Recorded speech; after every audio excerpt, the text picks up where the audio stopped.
let's talk about last night. 5, 6, 7, 8. And how I was really rejected and redirected towards my destiny. And I think that's how it was meant to be. Well, I know that's how it was meant to be. The gag is, I didn't even want to go out. I was sitting in my room, sobbing at 6 p.m., saying how I didn't want to go out. Didn't have the funds, didn't have the friends. And then I wandered downstairs, found a friend. Everything fell into place. That's why, what did she say? You have to follow the good feeling, because I went downstairs to make brownies to make myself feel better. Ran into somebody who made me feel better, who encouraged me to contact somebody else, who made me get up and get out of bed. And you see how the snowball is snowballing?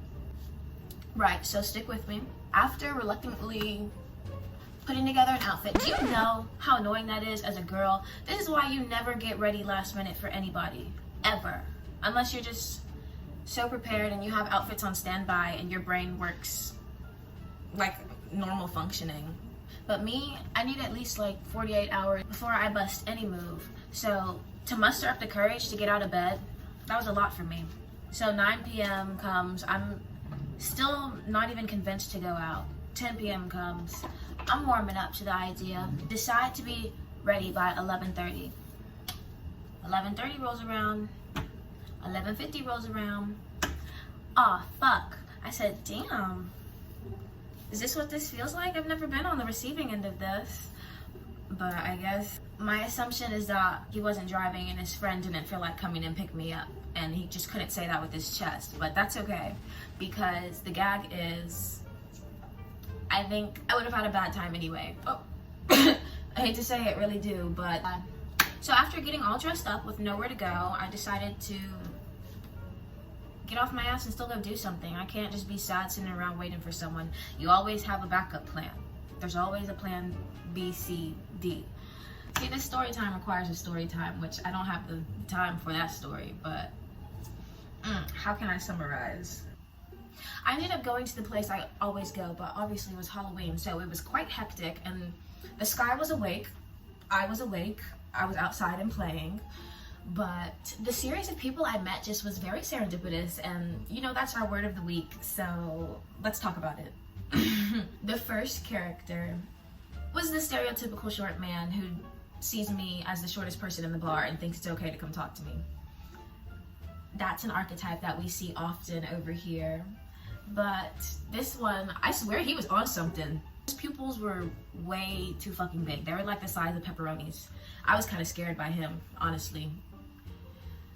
But I gave him 20 minutes of my time because I like to entertain everybody, unfortunately. After he started, what's it called? What is it called when someone is like, not bogarting you, not cornering you, but it's like, bitch, you are not my man. Why are you trying to make it look like we do not go together? I don't know how to explain it, but it's this subtle thing that people make it seem like y'all are more serious than you are when we just met 5 minutes ago. We didn't come together. Don't give people that impression. You're eliminating my options, sir.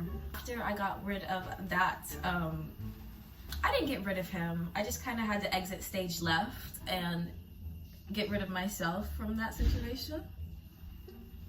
We ran into a group. It was a group of guys, because they travel in packs. This particular kind, this demographic of XYs loves to travel in packs. I think I noticed the method now. They like swoop in, they see which one like, oh, forgive my French, but has the most riz. Like, if player A can't get you, then player B is gonna try. And if player B can't get you, player C is gonna try. So what happens when I do pick one of y'all? The other ones are just supposed to want me secretly? It's a little weird. Very weird.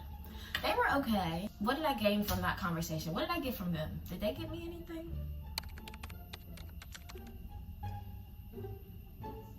But long story short, the reason I was meant to leave the house last night is to meet the love of my life. Well, kind of, not really, maybe, not really. But you know what I mean? Like, you have to go places to meet people. Like, you have to be in the place to meet the person that does the thing. Like if you're trying to beat the final boss of the video game, but you haven't met the wizard who gives you the potion that puts him to sleep. That's the best metaphor I've got. And that's just how last night felt. And I wasn't even doing the most. I was very conscious of my surroundings, very aware.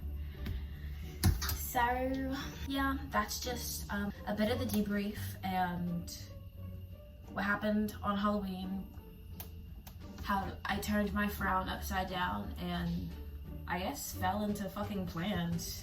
And that always happens too. I always talk about, I don't do anything, I never go anywhere, and then boom, I do shit like this and y'all are like, I thought you didn't have any friends. I don't.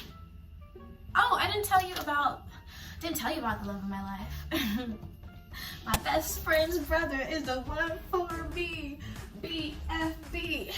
Victoria Justice did not get her justice for that song, but it lives in my, it would triple platinum in my home. I sing it all the fucking time and it's my truth. Because why is, the world is so small. The world is so small. That's all I can say without saying too much. Why do you know who I know? And yeah. Maybe that makes you subconsciously like someone more because you think they're safe because they know who you know. But no, I just think I haven't felt this excited about a person in a second, which is funny to say. He's not even all that. Girl, that was a reality check. Over a man? Over a boy? We gotta check ourselves before we wreck ourselves. Speaking of boy, I had to do some ducking and dodging too, from the other boy who I didn't tell y'all about that I went out with to Six Flags. Or maybe I did tell you about this briefly. I may have mentioned that. Anyway, he was there.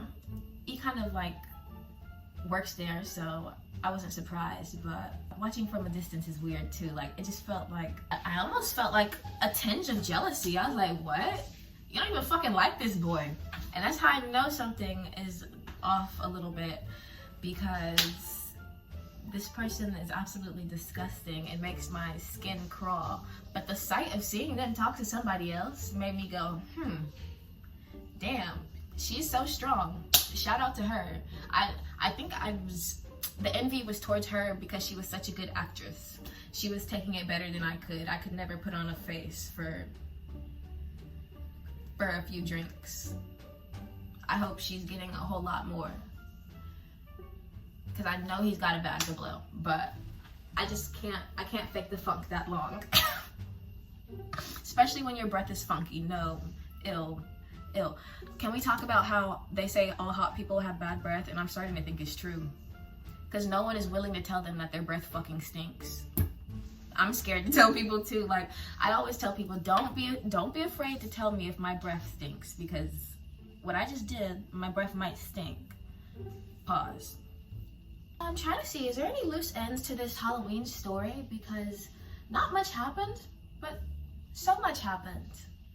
It was very, como se dice?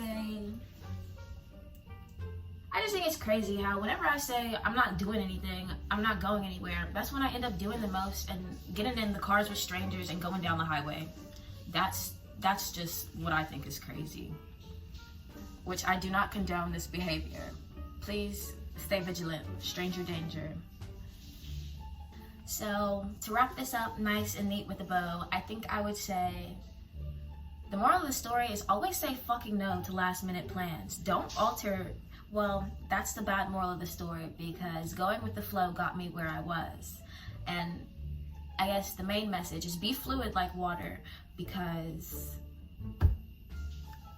rejection and redirection, bitch. Remember what we talked about? Yeah.